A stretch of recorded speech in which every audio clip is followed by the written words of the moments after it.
Hello, this is deGuia, author of The Story of 1000 Ants and the Sleepy General. If you've come across this video, thanks for taking a visit. If you're looking at this right now, would you be against the idea if I shared 3 tips of reading this book with you? It's 3 tips that I keep reminding myself of when I read the story to my children. Again, if you've already purchased the book, you'll see that there is a description page on how to read it, and I just want to review some of those ideas with you. You got to remember, here's the top 3 things. 1, be in the mindset to rest. Before your child can sleep, you want to be in a restful state or a restful mindset.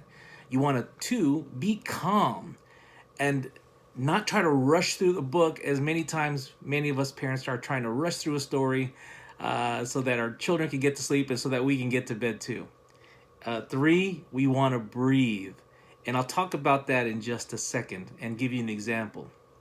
Now, in the description of our book, you'll see that it describes taking slower, deeper breaths, even yawning. Again, this is to encourage the activity of trying to get the mind to rest, and also counting or speaking in a monotone voice. If you don't have a monotone voice or haven't discovered your monotone voice, what I urge you to do is try to speak like a whale sounds. And maybe not the high squeaky pitch noises, but more the lower tones, elongated tones. That helps. And I'll give you an example. On the first page where it says on one sunny day at the park, a beautiful chocolate cake sat on a picnic table, you could read it just like that. But if you can, elongate it and make it slower. One sunny day at the park, a beautiful chocolate cake sat on a picnic table. Try that and read the story in that way. When you get down and we start counting the ants, here's how I want you to do it. And let me just get to that page.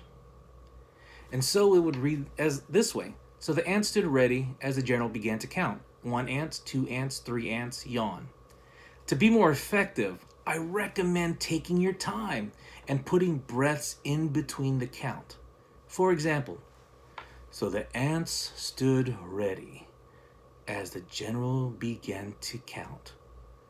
1 ant.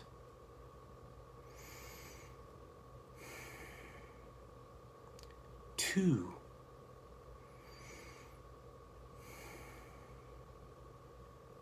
ants. 3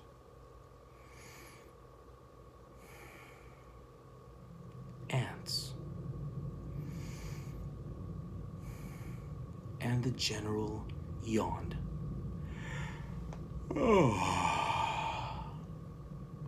You can even ask your child to make a yawning sound as well. And as you keep going through the book and do the counts, incorporate the 1 breath in your first cycle. When you get to the next cycle or the cycle thereafter, add an additional breath. And that's the key. So the second time you do it, add 2 breaths between the words 1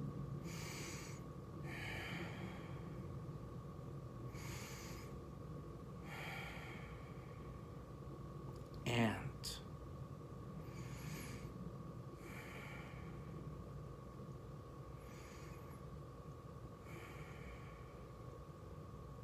2, and so on and so forth. By adding those breaths in between and a yawn where it applies will help your child get their mind to rest before they go to sleep. And that's the key. Not inventing anything new, we're just applying a technique to a preparation before sleep. I hope you enjoy this video. There'll be more coming through. I'm just trying to talk to you as a regular person. So if you have any questions, comments, or concerns, please don't hesitate. Drop it in the chat line there, or send an email, or find me on Facebook or Instagram or any of those other social media channels. I'd love to engage and talk to you. If you have a better technique of how you apply it, I'd love to learn that as well. We'd love to share that with other families that could find this book useful for them. And so I hope to hear from you. And I hope to engage with you very soon. Take care. Have a great day. Again, this is Edward deGuia. Take care. Bye-bye.